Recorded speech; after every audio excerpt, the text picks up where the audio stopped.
Welcome, everyone, to episode 35 of the Unwrapped Leader, where we get raw, real, and relevant into the new network marketing so you can be a gifted leader in your business.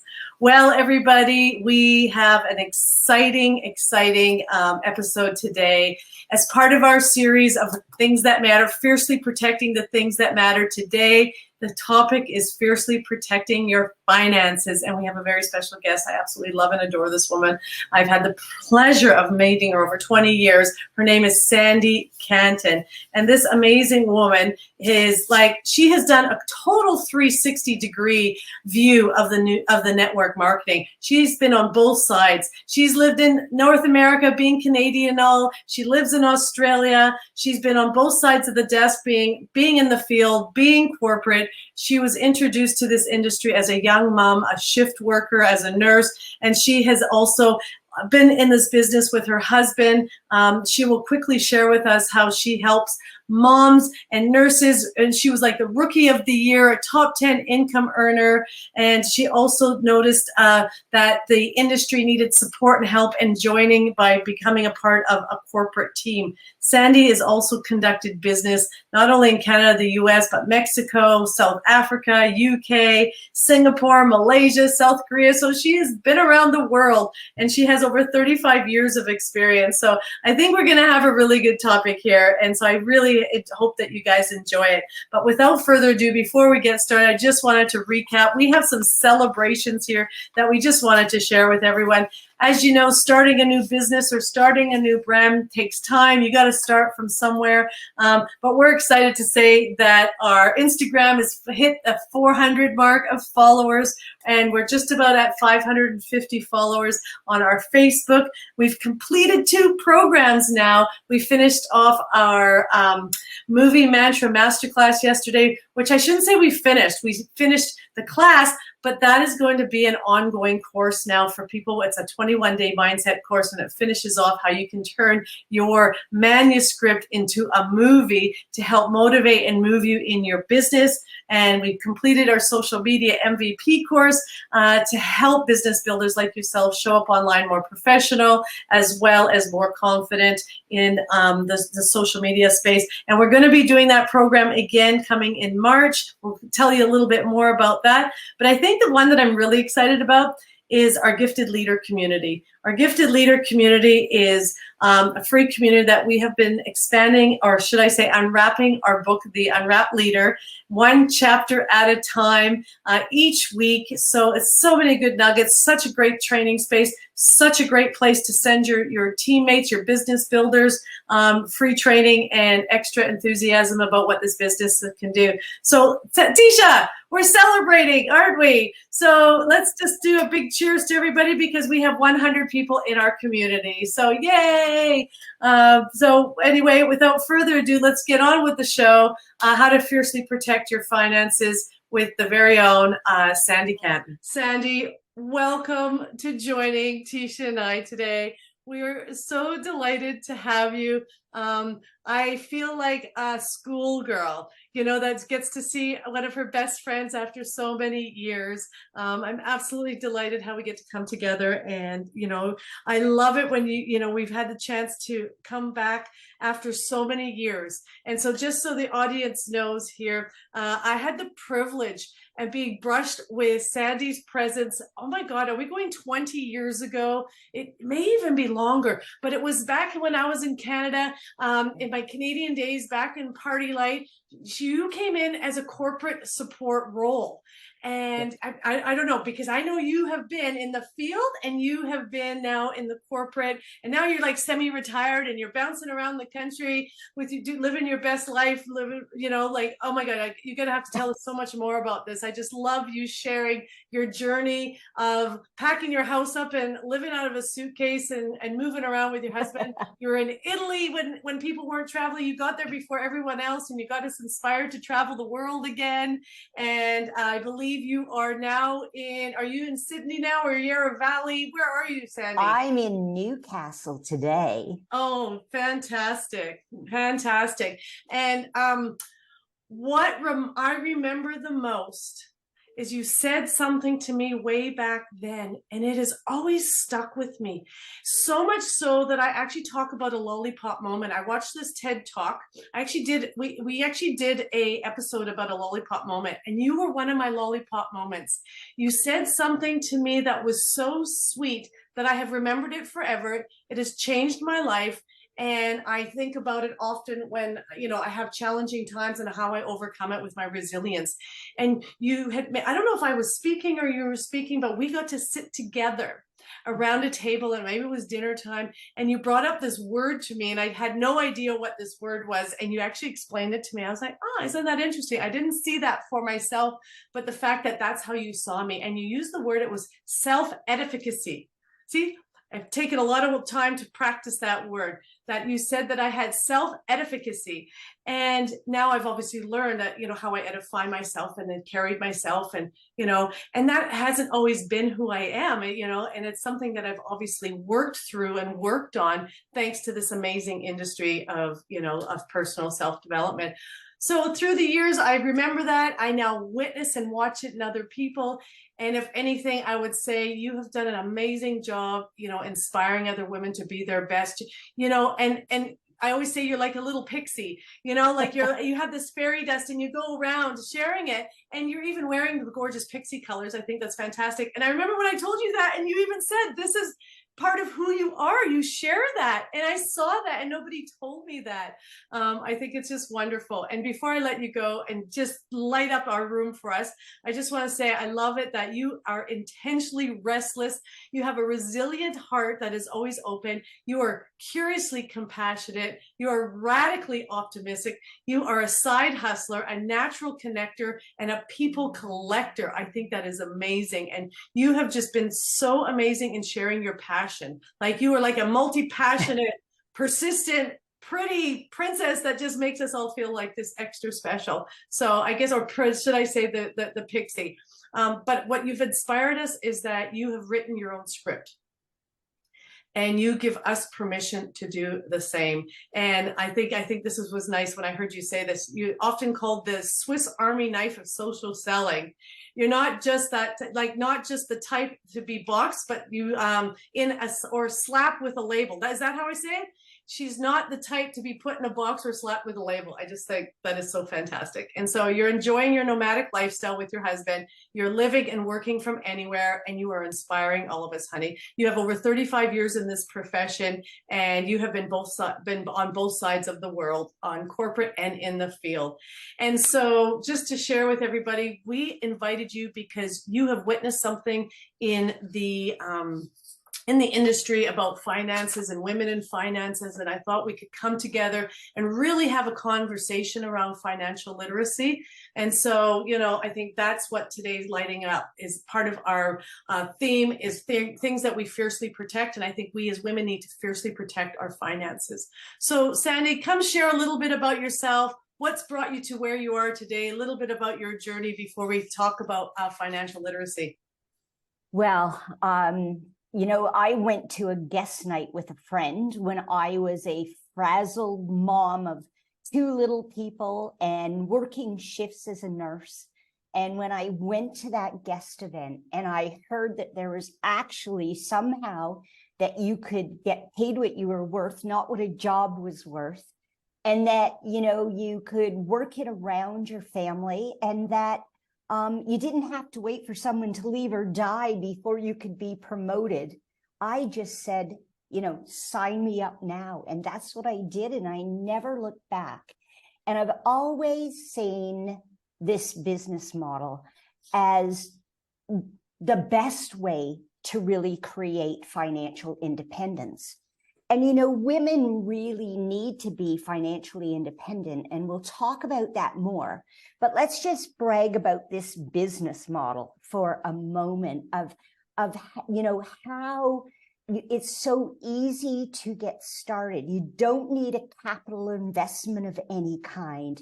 This is an ethical business model. You don't need experience, but you do bring whatever you've learned in your life to the table. So whether you're a mom, a nurse, a teacher, you've worked retail, you've had your own business, all of that is valuable experience when you join a business. And so often we discount and say, oh, but I don't have any network marketing experience. You have life experience, and that's what really matters. And this model, I guess what I've always loved about it the most, Dracy, and what I try to share with women is find a way that feels good for you and lands well for others.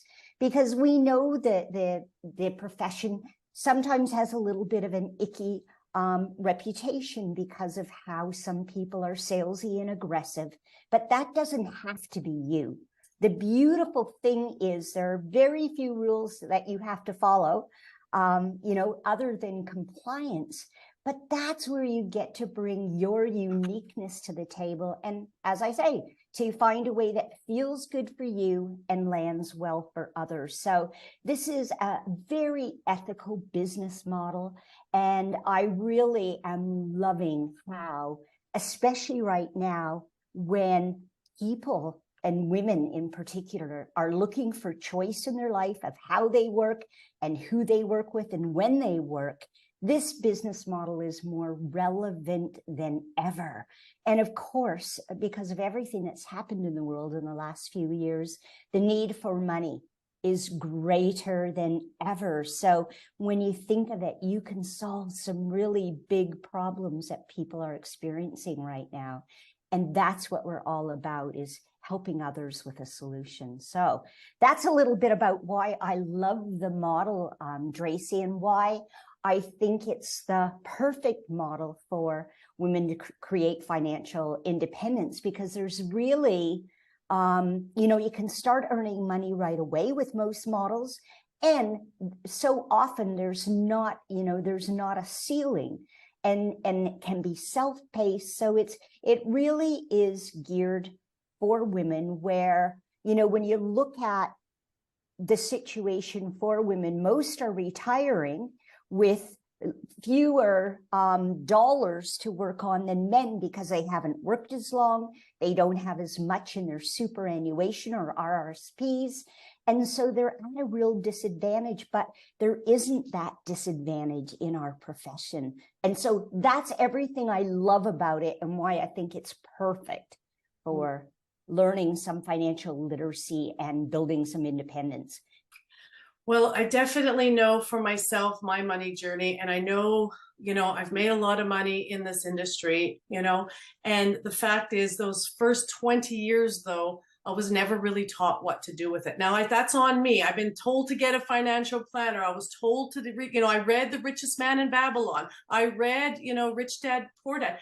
But I never put myself in application. And it wasn't until I got to the end of making all this money that I still ended up, is the word broke? It's not broke. It's just I always had an income coming in, but I didn't have the wealth brought. And it was like if I stopped working, I had no income. So I did not allow myself to grow in that sense.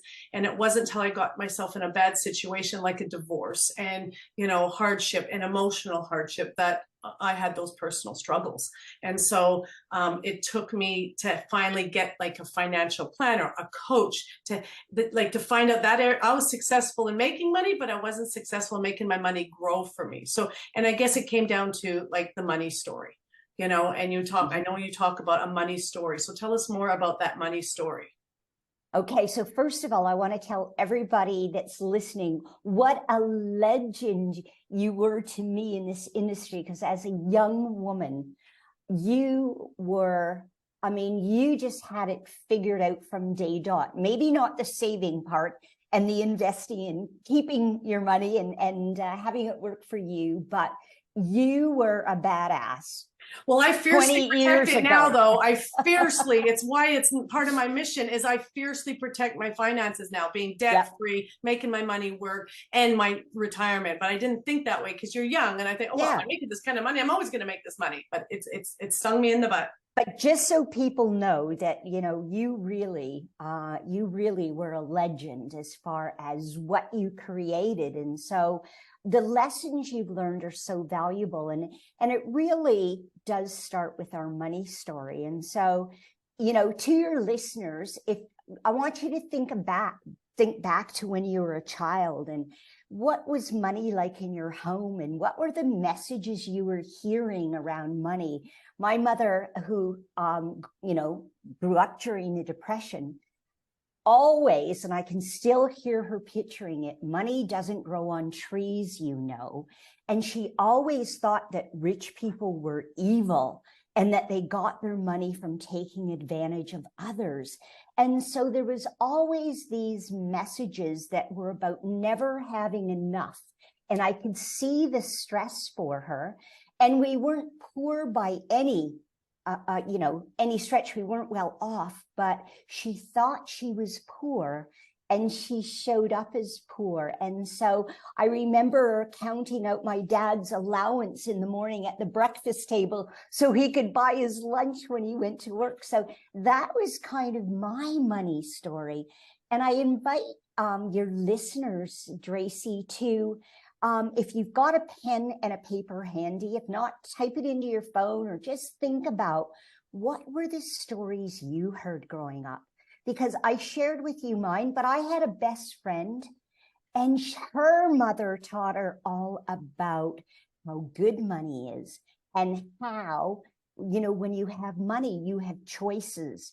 And that's what makes for a wealthy life, is to have choices. So what was your money story growing up? If we could take 1 minute so everyone could just write till they can't write anymore. Money is, and you fill in the blanks. Can we do that for a minute?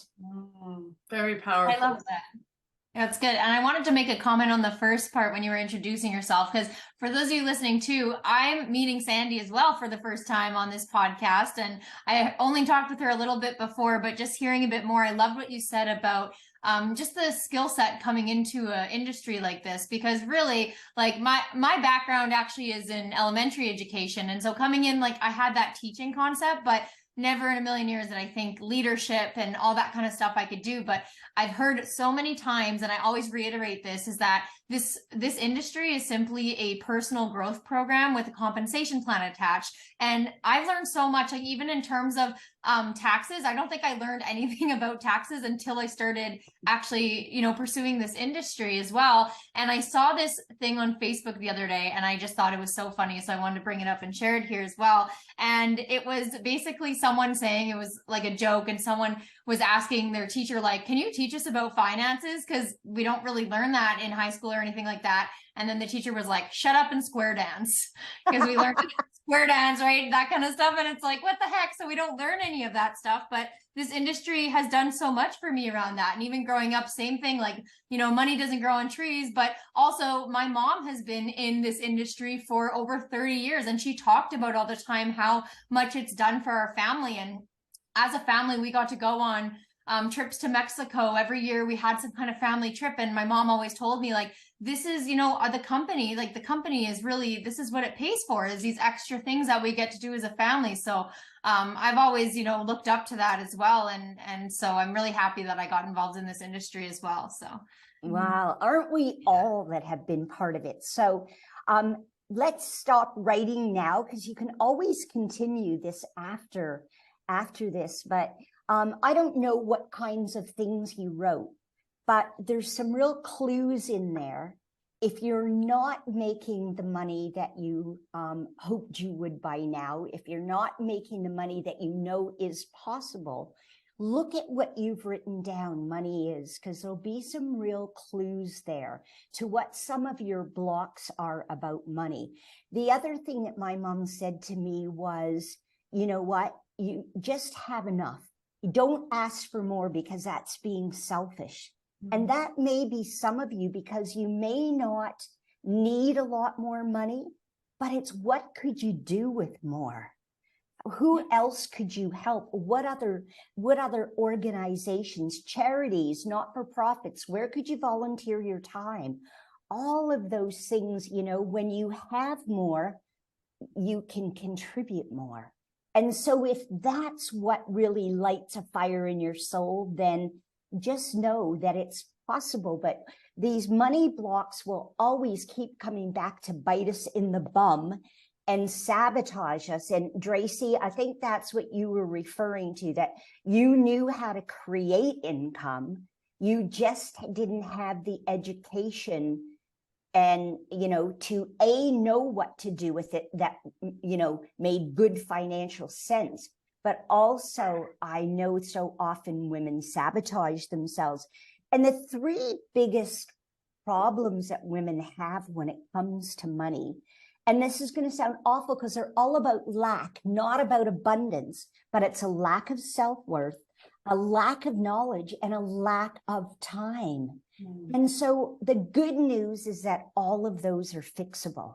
All of those are fixable with education, with coaching and mentoring. And as Dracy said, getting help from a financial planner so that, you're not trying to figure it out on your own. You're not keep having to learn from your mistakes. There's a smarter way to do it. So Teisha, back to kind of learning about money and building on our money mindset.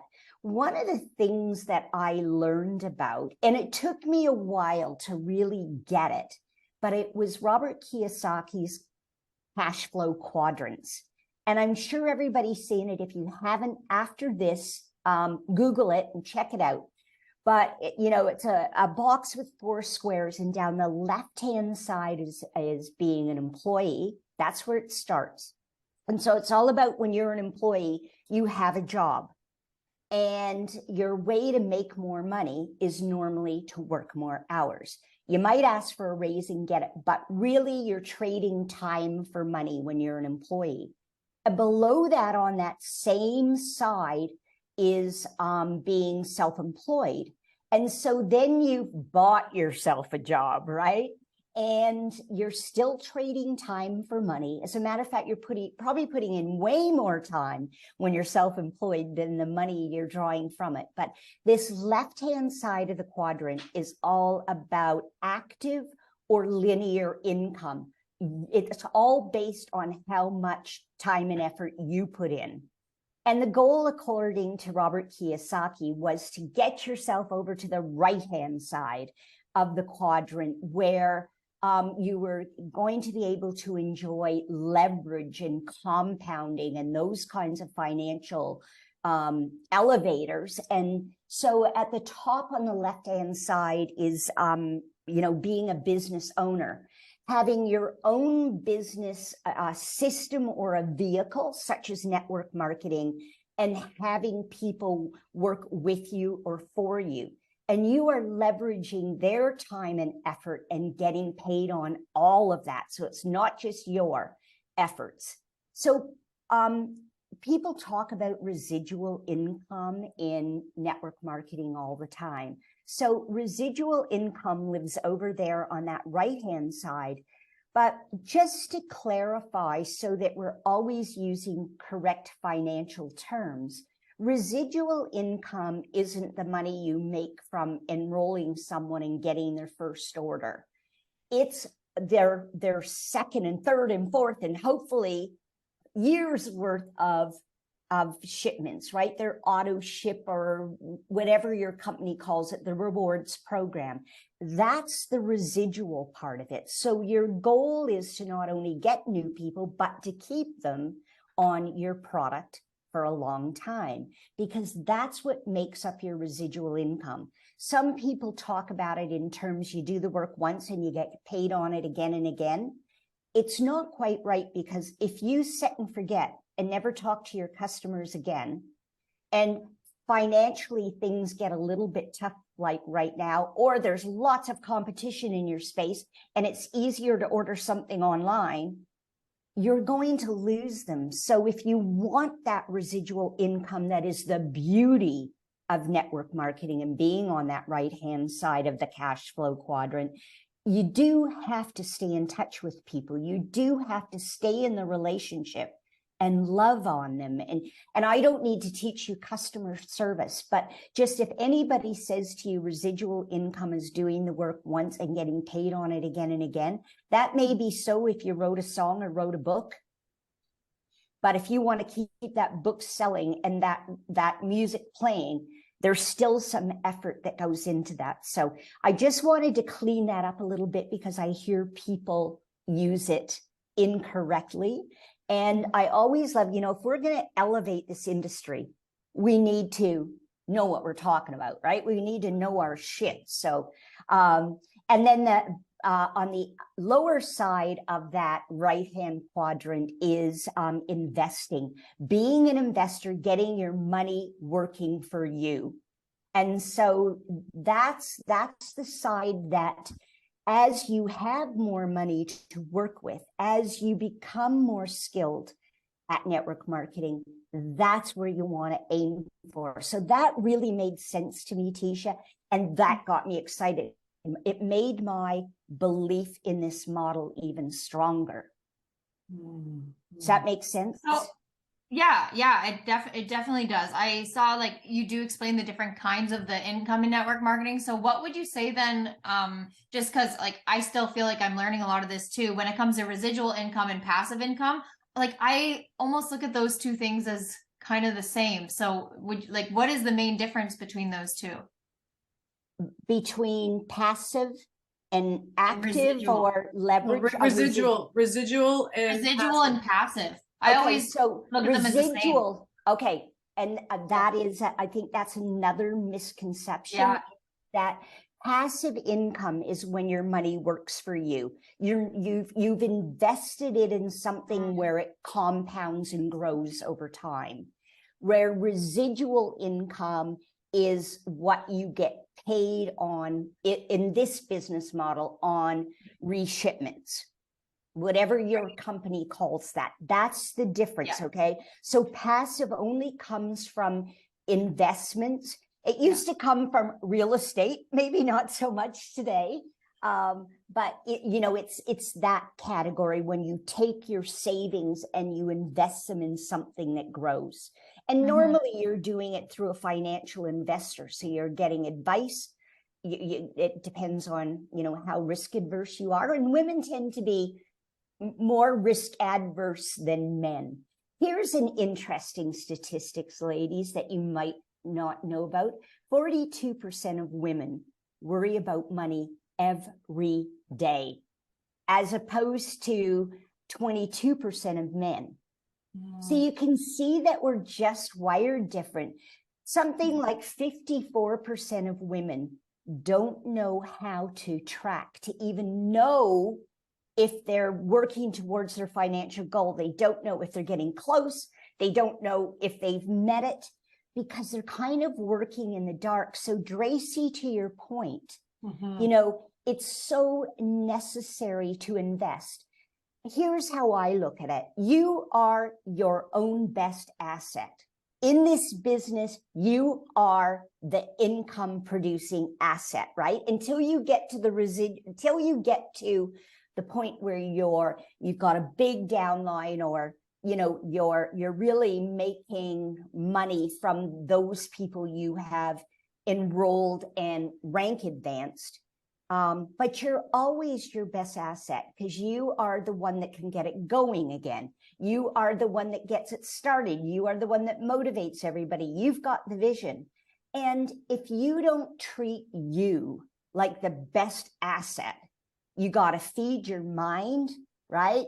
And that's with coaching and mentoring and programs like this. Your book, The Unwrapped Leader, all of those are resources to feed your mind. We got to feed ourselves nutritionally as well.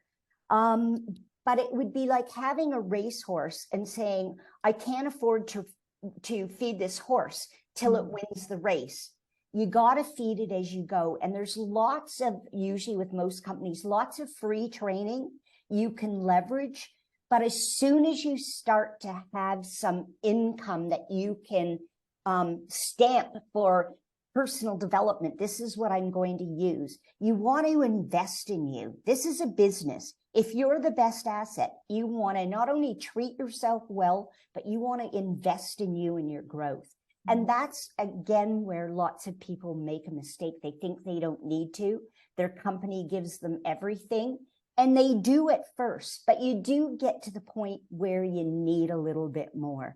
And it doesn't have to be thousands and thousands of dollars. There are lots of ways to just decide what you can afford and do something that works at that time. And then when you're making a little more money, you can take it up a notch. But I do see people that starve themselves like they'd starve a racehorse, and you're never going to win the race if you don't Crazy.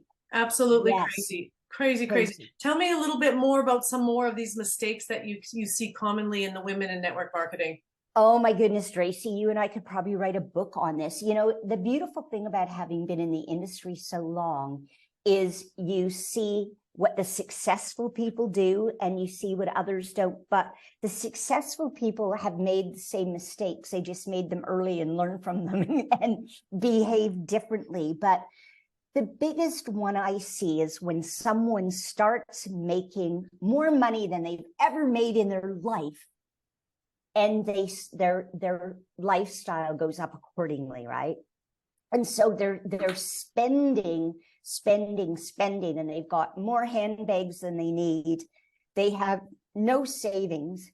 They're loving life. They're feeling good about themselves. But if anything happened, they don't have any wiggle room in their life for illness, someone, you know, their partner losing their job, their partner leaving, a sick child or mother or whatever. And so always you need to save. And we can talk more about that when we talk about some financial principles, but it's spending everything they've got. And the big one, thinking it will last forever, that their income will never go down. It will only keep going up. And so their whole spending and lifestyle keeps going up. But there are seasons in this business. If nobody told you that, I hate to be the naysayer, but there are seasons just like there are in nature. It can't always be summer. We can't always have these big crops, you know, because when after summer comes fall, and when you're cleaning everything up, and winter, and then in spring when you're planting again. And so sometimes when a company's new, it just grows like crazy. They introduce something new that's hot and it grows, but then it settles back down to what it was. So this is a business, and there is no business that grows double digits forever. Mm-hmm. And so just understand that, you know, two of the things my mother said was make hay when the sun shines and save for a rainy day. And I now know what it made sense. When I heard it as a child, I had no idea what that meant. But it's when they say make hay when the sun shines, when things are going good, that's the most amazing time to keep building that momentum and putting some money automatically into savings. And, you know, when things slow down a bit, that's your planning time. That's when you say, okay, do I need to pivot? Do I need to learn a new skill? What do I need to do different? Do I need to find another way to attract new people to my message? And so it's just understanding there are seasons. Don't think everything's going to last forever, because often when your business starts to have a bit of a decline, that's the universe, God, whatever you believe in, saying it's time for you to learn something. And we don't learn the lessons, as Dracy's already said, when things are going well. We learn them in the not so good times. And then that helps us plan and be resilient and get ready, because there's another wave coming and you want to be ready for it. So, Dracy, those are two of the biggest ones. We talked about not investing in you. We need to do that. Another big one is deferring paying taxes. And that's not a good idea to do that. It's better if you can pay them quarterly, or somehow that it's manageable and it's just an automatic process, so you're not thinking about it. You don't have a chance to say, oh, I just want to hang on to this for a bit and then I'll pay it next quarter. Mm-hmm. That doesn't usually happen. And so if you want to be in ease and flow in your business, you want to reduce any of the friction and irritation that can happen. And taxes are an irritation to a lot of people. So just make the whole thing seamless, but don't put it off. It doesn't get easier if you put it off. And you already said this, Dracy, is not getting financial advice. Yeah. And you might not need it when you first get started, or you might already have a financial advisor. For me, and I think for a lot of women, it's all about a fit. If we don't have great ease around money or a money vocabulary, we want somebody that can talk to us at our level, that we don't feel silly asking questions of, and just that person that can be a collaborator with us. And that's her skill set, and this is yours. And I'm saying her because I personally always dealt with a female financial planner, because I felt like she understood the juggle and everything that goes on, and the things we kind of, all these internal struggles that we have to be good enough, and all those things. So but it's finding, when it's time, a financial planner that you can learn from, but also have trust in, to follow the advice and not question it, and just, increase your financial literacy as you go. And that's really good, because everything you said is, I've experienced all those things. I did held off, because you make all this, learn to make money, then you get into this lifestyle, then you get these seasons, and then you're still in this lifestyle, but you're not putting the way you're paying the taxes. And so I think I got caught up with a massive tax bill, and it took me 6 years to pay. I had to diligently learn to pay that off. But once I learned the bad way, the hard way, I got into that discipline of quarterly paying that off, but had to pay big because I was paying that off and keeping up with this one. So now it is a breeze for me, and I love it, because I have put those last 7 years into really good disciplines and practices, and have been able to now move forward and make it my mission that we fiercely protect this. And us women come in, we're natural fight and flight. We're natural protectors and survivors of our children, but we've not been naturally raised for finances or fitness. That's not been in our DNA dialogue. And I respect the men that fiercely protect their families and finances and really have looked after them. I give a huge kudos to them, but I really feel it's a responsibility to all of us. It's the men and the women. It's collectively. It's a family, it's a team, it's a husband and a wife and a partnership, in that. So, okay. Can I layer on that for 1 Please. minute? Because I think that another mistake that women made, and I made it a lot, and I learned from it, but it took me a long time to learn it. I was probably 50 something. Do not leave your finances in the hands of your partner. Not because he's bad or going to run away with it, but it's your money, it's your wealth, it's the financial wall you're trying to build around your family. And you need to understand how it's built and how to protect it. Because as Dracy said, it's not just making money, it's keeping that money and having that money grow and work for you to become your wealth. And it's not an amount of money, because wealth is whatever it means to you. But why be stressed about money if you don't have to be? So the more you understand how you make it and how you make it grow, and what's coming in and what's coming out, like just your cash flow, what's your money coming in and how much is going out? And that includes everything that you're paying for. So anyway, we can delve into that more, but it's really about no one's going to rescue you. So take control of your own finances. And the second thing was, if you are in a relationship and your money is all going into the family pool and everything, you need to have meetings with your spouse or partner frequently, like a board meeting. It can be, you can call it your board meeting, but so that you're both on the same page and you're not working against each other.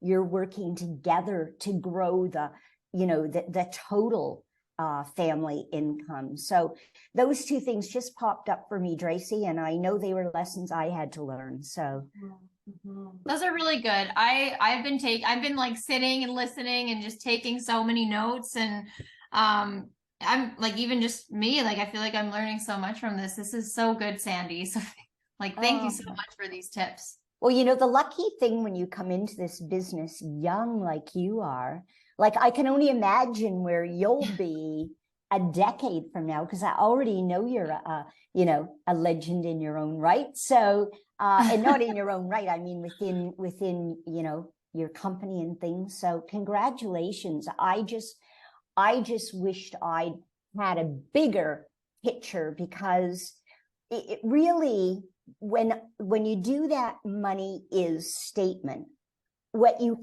want to get to understand is that money equals choices. And don't we all want choices in life? That's what freedom is to me. You may define freedom different, but at some point it comes down to not having to worry about money. And and so money to me is that currency that we have to live a life of choice. And I think that that's a driver for everyone. Absolutely. Well, you've totally inspired us. I think Yay. our audience is absolutely going to love it. So if we were finishing this off, what would be some tips or call to action you would give someone that's listened to this and say, you know what, I need to do a better job of my finances? What would be the steps that you would tell them that they would need to take? I would just learn to master 4 or 5 financial principles. And, one is pay yourself first. And that's where, before you even touch the payment you just received from your company, 10% or whatever amount you can afford goes right into savings. Like, before you see it, touch it, anything, it goes right into savings. So you've got, this forced savings that once you see it in 90 days, you kind of go, oh my gosh, I've never saved that much money in 90 days before. How good is this? And it's about, if you've got debt, get that paid down a little bit at a time. If you can't afford to put a big lump sum, just as you're working on your savings. It might only be 5%, but you also need to work on your debt, because it can become a huge anchor and weigh you down, instead of you feeling like, oh my gosh, this is amazing. I just feel like I'm in flow. It will be very hard to get in flow if you've got this big weight of debt. We talked about getting a financial planner. We talked about living within your means and not, if you went back a number of decades, people wouldn't have ever taken a holiday until they actually had the money in the bank to go. And that's not bad thinking, because right now we want immediate gratification. Oh, I need to go to Bali. I need to go to the Caribbean. And you don't have the money, but you go, oh, I'll make it as soon as I get home. But it's really living within your means. And some people, like Warren Buffett, would say, live below your means. And so there's just a few principles like that, but really living on a budget. Create a budget and make it part of what you reward, is the fact that you stuck to your budget. Not, oh my gosh, this budget just like constricts everything I want to do. You should be feeling amazing that you created a budget and stuck to it. So one last thing, Dracy, there's a book that I love, and it's called You're a Badass at Making Money by Jen Sincero. Oh, I'm reading it right now. I just like to say that I know everybody listening has the vehicle in their hands to be a badass at making money. But I dare them to become a badass at keeping that money and getting that money working for them. Boom. Love it. Let's be badasses and make that money work. Wow. I love Thank it. you so much. Oh my God. I'm going to definitely take this. And there's just one thing I want to say when you said the budget. What was a good, because that word to me it makes me cringe. And I read the Millionaire Mindset, and he used the word frugal, frugal, frugal. I hated that.